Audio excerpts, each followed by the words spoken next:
My Seahawks are nutting themselves out of the first seed.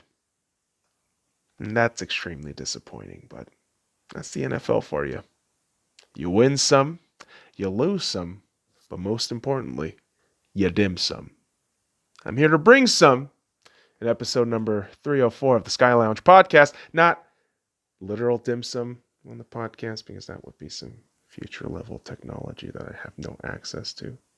But what I do have access to is Piggyskin Picks 10 review, NFL week number 10, and in week number 10, boys and girls, 9 out of 14 in the pick'ems. Not terrible, not great, just kind of mediocre, cruising along, and hopefully we can speed it on up, within the legal limits to week number 11. But before we head on into week 11, we gotta assess, analyze, and think about what the fuck happened in week 10. We gotta learn from our mistakes. And one of the big mistakes that I made started with Thursday Night Football. Yeah. I picked the Titans like a fucking idiot. And why would you call yourself an idiot for picking a team? That just seems like an innocent kind of mistake. The Indianapolis Colts and the Tennessee Titans have met 52 times. Okay, 52 times. The Colts have beaten the Titans 35 times out of 52 meetings. That's a 67% win percentage against one fucking team in 52 meetings. Do you understand how crazy that is? Whatever semblance of hope and positivity I had for the Titans completely died in this game. And yeah, I understand that the Colts completely own the Titans, but it feels like other teams, the Titans do relatively well. So I feel like this could be categorized as kind of an outlier, but still concerning. Very concerning if you're a Titans fan. And Jesus fucking Christ, dude. How do you shit the bed so hard against a Colts team led by Phillip Rivers? Oh, but Phillip Rivers is actually pretty fucking good, bro. You don't know what you're talking about. Phillip Rivers is going to have this rate of regression that is going to be so disgusting to watch. And I'm going to be here to tell you, I told you so. I'm going to be that dick. That's just what I do. Even if I'm wrong, I'll still be a dick. Even though I'll admit to being wrong, like I did here with Thursday Night Football. And I'll do it again when we talk about the Sunday morning games, kicking it off with the Tampa Bay Buccaneers beating the shit out of the Carolina Panthers. And I was totally wrong about this pick. I absolutely was. Do I still back down on my assessment of calling this Tampa Bay Buccaneers team a 2017 Pro Bowl wannabe roster, and they're probably going to fall off in the playoffs sooner rather than later with a possible 9-7 record? No, I don't back down from that at all. I don't. Old man Brady and Ronald Jones had a field day, though. I have to give credit where credit is due. You put up a fucking game, 46 points to 23 against the Panthers, and old man Brady here, 341 yards, 3 touchdowns, and no turnovers with a 71.8 completion percentage. I mean, my God, TB12. Beautiful. What was even more beautiful was Ronald Jones just running all over. 192 yards on 23 attempts and a 98-yard barn burner run on that Panthers defense, which I honestly thought they were progressing and getting better. But, you are going to have games like this, especially a rebuilding team like the Panthers. And I feel like every week I get on here, talk about the Panthers, I'm relentlessly defending them, despite the fact that, I have my bitter disdain towards Cam Newton and that whole fucking crowd, the Carolina Panthers. Remember Josh Norman, how fucking big he was? Yeah. But this Panther squad, I feel it's going to be going through all these growing pains through this season. And Matt Rule's first year, I still say, listen, if you can somehow get to a respectable 500 or 7-9 record, I think you're going to blow everyone's expectations out of the water. And a lot of people are going to start looking at this squad and think, maybe if CMC is fucking healthy, and, Teddy's not having a horrendous day, or, Jesus Christ, if Teddy can stay fucking healthy, it should look good. But yeah, health can be a real issue here with the Carolina Panthers moving forward and potentially in the moving near future. But yeah, on the day, the Buccaneers grabbed a dominant win against the Panthers. And yeah, I was totally wrong. I'm willing to admit that. But again, I don't really buy into the Panthers. Or the fucking Buccaneers. I buy into the Panthers. Yes, I don't buy into the Buccaneers. Little faux pas there on my end, boys and girls. But that's not going to be the first motherfucking time on this podcast. So, not going to apologize for that. And what I'm certainly not going to apologize for is shitting on the Houston Texans and how fucking terrible they are. The Browns grab a 7-10 win.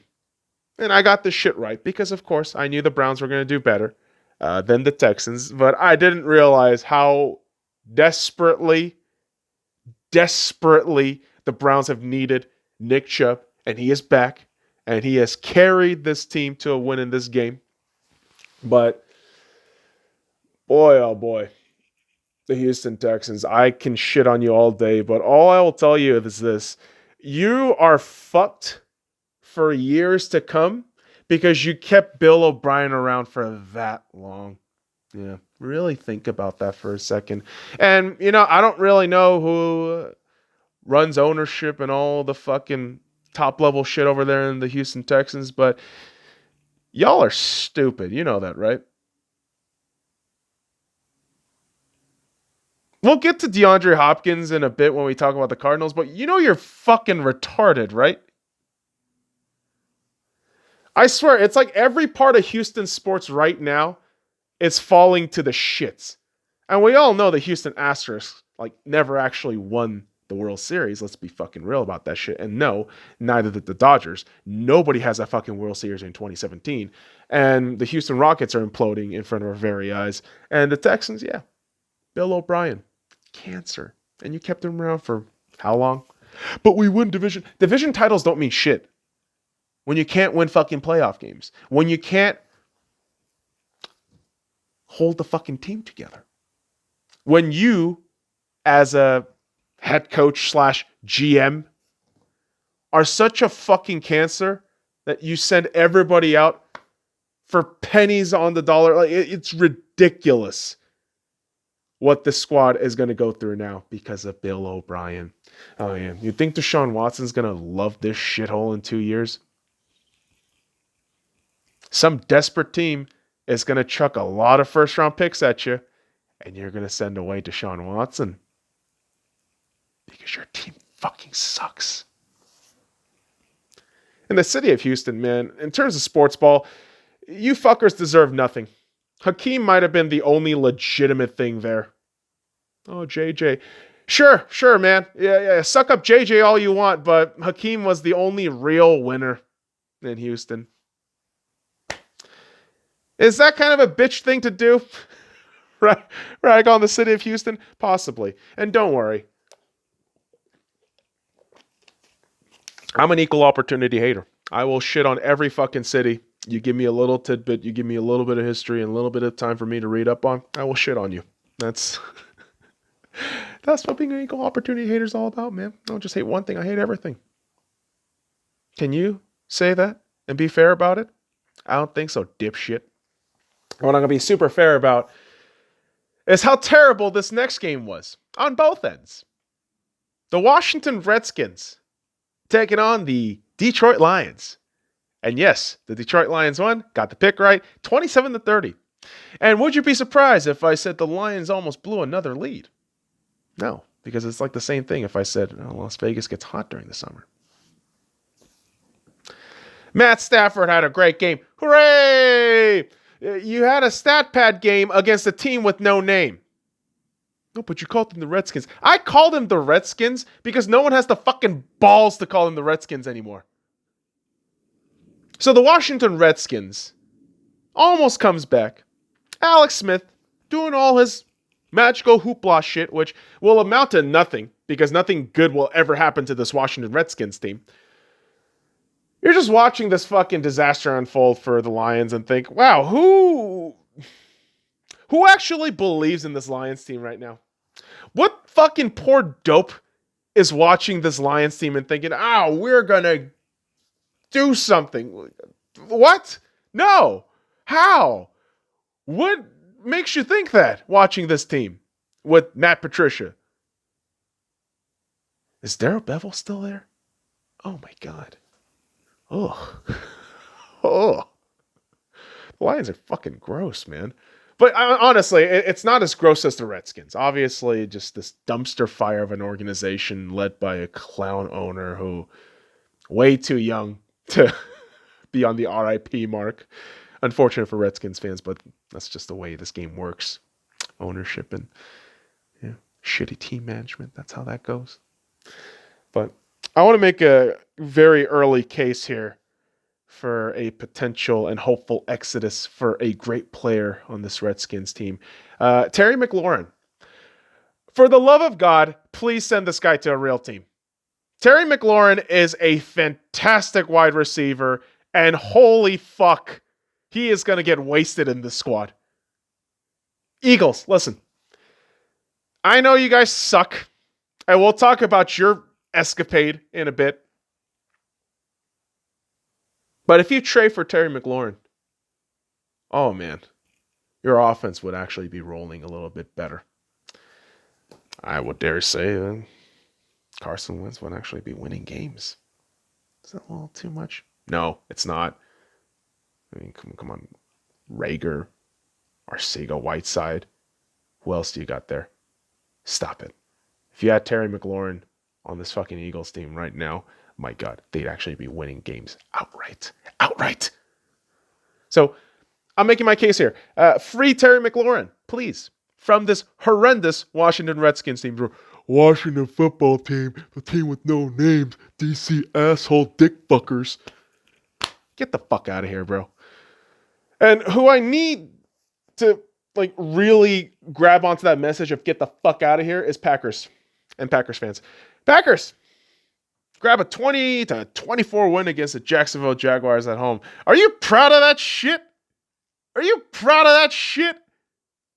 You won against a debilitating Jaguars team who had no business to make this game a 4-point fucking game at all.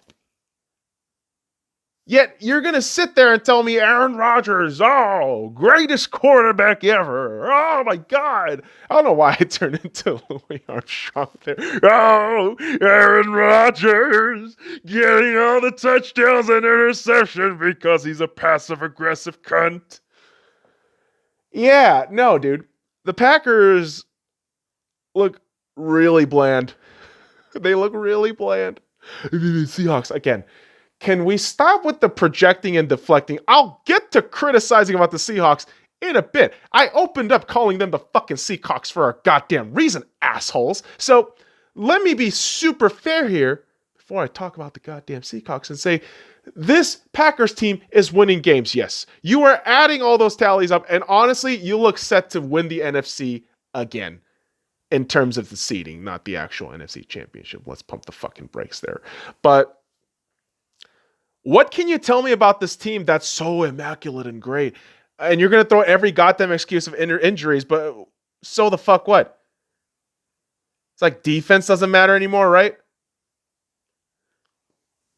It's absolutely insane the fucking mental gymnastics Packers and Packers fans will do to just fucking justify everything that's going right with this team. It's like the reality is you're not that great. You have glaring weaknesses. Obviously, the running game is kind of a dud, injuries and all that shit included. But yeah, your receivers aren't that fantastic. And Rodgers at times looks like he's regressing more than anything else. It's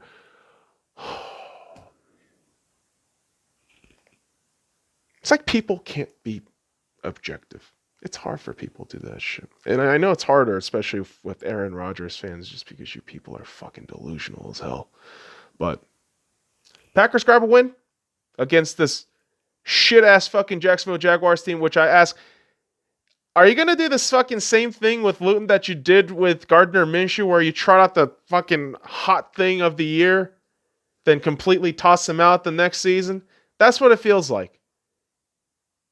I mean, I feel like we're just watching Doug Marrone do his whole circus act again, and he's still somehow a head coach.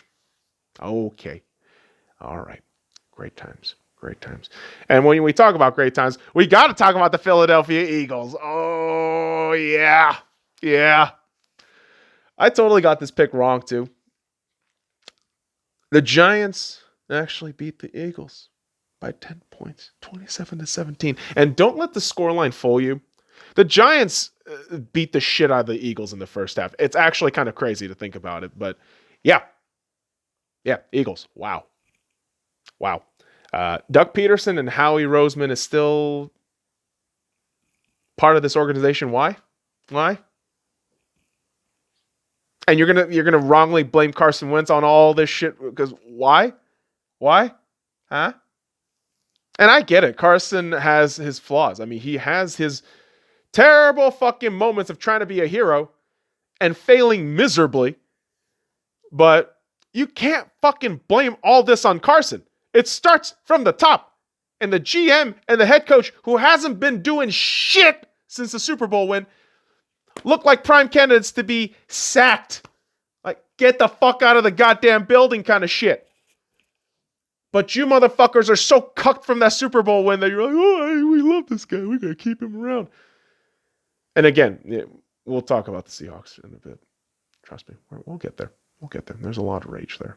But, Eagles, this is an ugly team. This is an ugly situation. And we all know you're going to win the division 6-9-1, but ugly.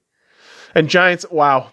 Don't get yourselves all happy and fucking horny because you won a fucking game. Congratulations, you won another game. Wow. Wow. Daniel Jones actually looked competent. Wow. Please don't fool yourselves into thinking you're a legitimate team. It's not going to end well for you. It usually doesn't, but New York sports, it always ends up shooting itself in the foot. Kind of like Robinson Cano with whole PED shit, which we'll talk about a couple of episodes here eventually. You get caught with PEDs, you get suspended for a whole fucking year.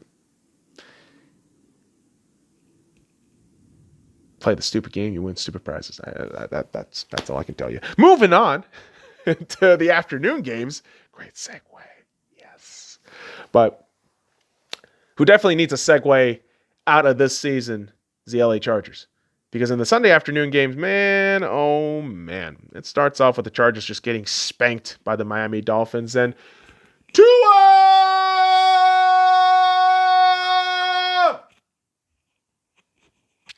I love me some Tua Tagovailoa. I love this dude. He is just freaking great. I mean, not just for the on-the-field skills. I mean, he's just a fantastic young QB. But all his off-the-field stuff. All the shit that he had to endure. You know, the winning at the apex of college-level football and then injuries, just deteriorating his quote-unquote potential in the draft, and then still getting drafted 5th overall. Just super humble guy in terms of how he talks in his interviews and all these things. And I'm super happy for the Miami fans, man. You've been waiting for an actual QB to spearhead your team into the next, good Lord, next millennium, really. I mean, you've been waiting for quite some time. But he's here. It's Tua Tagovailoa. He is here. He is, honestly, I feel like he's going to propel the Miami Dolphins to a playoff spot, which they're looking like they're pretty set for at 6-3. This is looking like a fun team to watch. And I said this as soon as Tua got on the field that, oh, wow, this is going to be good. He's going to make this shit fun. And he already is. And he's making the Dolphins into a winning squad. I mean, we knew all the offseason acquisitions and free market splashes were all part of this plan to build the foundation to bring a competitive team with a young quarterback at home, which won't cost you much for the next 3-4 years, so you can keep competing at a low efficient cost. That's some smart Miami shit, man. It took a long time for you to get here, but here you are with Tua Tagovailoa. Fantastic stuff. Now, the Chargers, I can't say anything like that at all. Yeah, sure, Justin Herbert looks nice. That's whoop-de-fucking-do. But not looking great for the Chargers. Not looking great at all. I don't really care for Anthony Lynn as a head coach, to be honest. I think he's a bit overrated. And I think a lot of his talent carried him to a lot of favorable results. But yeah, I honestly don't think he's going to last after this season. And the Chargers just are kind of a dumpster fire. Kind of how I expected them to be this season. But it be like that sometimes. Even though you got two young quarterbacks going at it. One just elevates his team better, and the team actually has good, solid pieces around. Whereas the other team just dead and Spanos. So no. But we had another great game in the afternoon slot here. The Buffalo Bills taking on the Arizona Cardinals, and yeah, unsurprisingly, I got this correct. The Cardinals won this game, 32-30. Now, of course, the surprising aspect is that last bit of play there, but the unsurprising part is the Cardinals winning. I mean, they've been so fucking good this season. And I said throughout the offseason that watch out for the Cardinals. Watch out for the fucking Cardinals. They're going to be really good, but nobody fucking bought into that shit. Nobody bought in. Nobody did. Although, to be fair, nobody bought into the Rams actually being good, maybe except Rams fans, but the Cardinals are looking fantastic. And I can't really shit on the Bills in this game at all. I can't. They were great. They did all they could. And really, a Hail Mary by DeAndre Hopkins, a touchdown Hail Mary by DeAndre Hopkins, with 3 guys on him, will live in the annals of NFL history. And this is just one of those classic games that, can you really fault anybody for, really? Not really, no, not in my eyes. But if this is the start for both teams to get to a deep playoff run, boy, oh boy, this is just that highlight reel. I mean, and here's the thing too. If either of these teams end up winning the Super Bowl, let's say, hypothetically, and hell, let's say if they do meet up in the fucking Super Bowl, that play right there by DeAndre Hopkins would have been the catalyst for either teams to win it all. That would be nuts. But great game all around. You can't really complain. 2 young, up-and-coming teams, fantastic on both sides, and you can really see them possibly heading to conference championships, and we'll just see how things go. And it's just been great to watch these 2 cats, 2 squads, really, in the Buffalo Bills and the Arizona Cardinals, but the Cats and the Josh Allen and Kyler Murray Meowies. I don't know where I was going with that. The cat reference just kind of fucked me up there. But what definitely got fucked up in Las Vegas was the Denver Broncos. Yeah. I know if I get fucked up in Las Vegas, I have a home I could just kind of go back to, throw up and pray to the porcelain gods and not have a great time, but segue myself into a good time. But oh man, the Denver Broncos don't have that shit. I think they just caught the typical Vegas flu. Now, for those of you who aren't familiar with the term, super long story short, Vegas Golden Knights first year, they're winning all these games. All the fucking away teams are having terrible games, hangovers, drinking the night before, all that shit, and yeah. This feels like the same for the Denver Broncos in this game. Drew Lock throwing 4 interceptions. Ugh. Ugly. But the Raiders just looked dominant. And they took care of business, which is all you need to do. Which is all I said you needed to do, Raiders. You got everything that you have. Just button down and finish the job. If you do that, you're going to have a great time. You usually will. But can we talk about Josh Jacobs? You know how great this guy is? And we all love his story. But, ooh-wee, dude's a stud. And you can see the Raiders enthusiasm all throughout Las Vegas. I mean, you drive anywhere here in the valley, just perusing through. You got Raiders gear everywhere.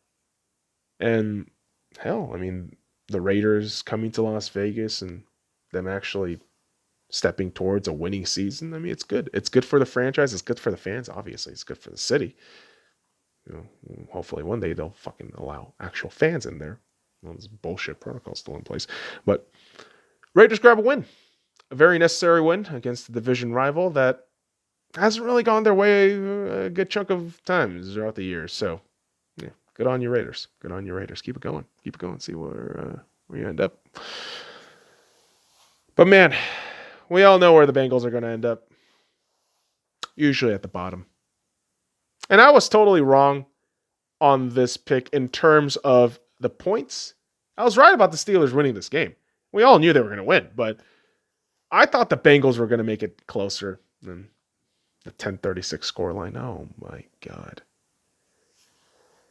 The Bengals are just pathetic. I don't really have a lot to add to that shit. Yeah, sure, Joe Burrow's nice, great, young kid.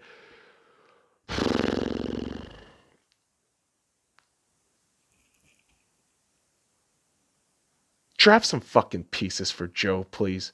God damn it. Steelers. I know you're 9-0. I know your fans are excited. And I know anything that I say is going to sound like, oh, salty bitch. Your team looks so fucking unconvincing throughout this 9-0 stretch. I don't even find it funny anymore that the implosion is inevitable. I don't know if it's going to be throughout the regular season. I honestly don't know. Maybe you'll have a dominating 14-2 fucking season. Who the hell knows? But this team has the inevitable implosion stamped all over it. And I feel it's going to happen in the postseason. So we'll see if I'm right. We shall definitely see if I'm right. Because certainly the San Francisco 49ers, remember last season when they were ripping through the league? Yeah, they certainly met their end. But they got to the Super Bowl. Dude, you're either a fucking draft lottery winner, a Super Bowl winner, or you're just a fucking loser. Yeah. So the 49ers were the biggest losers. If you think about it. That's how that shit works. But the biggest losers are dying this season. I mean, they're dead. They walked out this season starting dead, right? Walking dead kind of situation. 13-27 loss against the New Orleans Saints. What I'm surprised more about is how the scoreline wasn't bigger for the Saints. But that could have a lot to do with how Drew Brees is dead. Not literally dead, motherfucker, but he's injured. Collapsed lung with the issue with the broken rib, if I'm not mistaken. He got hit there.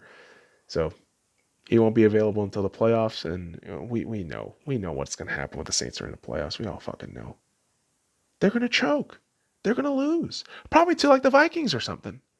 And the Vikings will have this miraculous fucking run, which we will talk about the Vikings here in a bit, but they'll probably make this miraculous fucking run, beat the goddamn Saints, and then lose in the divisional series. Divisional rounds. I'm still in baseball mode, kids. I mean, as you can tell with the fucking gear, but in this realm of football, I don't think the Saints are redeemable with this current core and Sean Payton, head coach. It's not going to work. Not viable. Arrogance. It's the Achilles heel of any good head coaching. I mean, ask Kyle Shanahan. He has he has 2-time experience with that shit now. 2 times. Because, 49ers are dead. You had your nice little fucking Super Bowl run, which ended up in failure. And now you're paying the price. That's what happens. Grow the fuck up. I mean, teams don't win Super Bowls. Life sucks. Grow up. And drown in the NFC West because we need you to be the bottom feeders this season.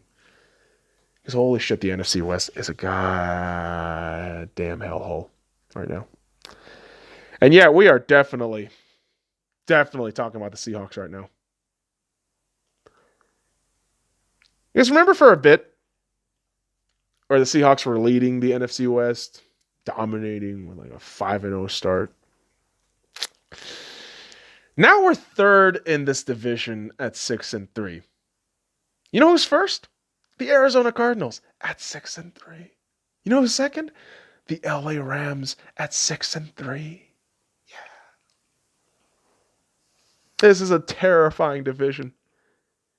And again, I wasn't surprised that we lost to the Rams. I wasn't. Pete Carroll always gets lambasted by Sean McVay and the Rams gang. And as bad as Jared Goff plays, even in this game, this Seahawks team always makes Jared Goff look like some fucking offshoot of Troy Aikman. It's fucking ridiculous, bro. It's fucking ridiculous. Ken Norton Jr. is somehow still a defensive coordinator with the Seattle Seahawks. That is fucking concerning. Pete Carroll getting that multi-year extension during this season was, in my mind, a fucking mistake. Because I'm going to be real here. Pete should have fucking retired after this season. Pete should retire after this fucking season. And Brian Schottenheimer should be the next head coach. I love Pete.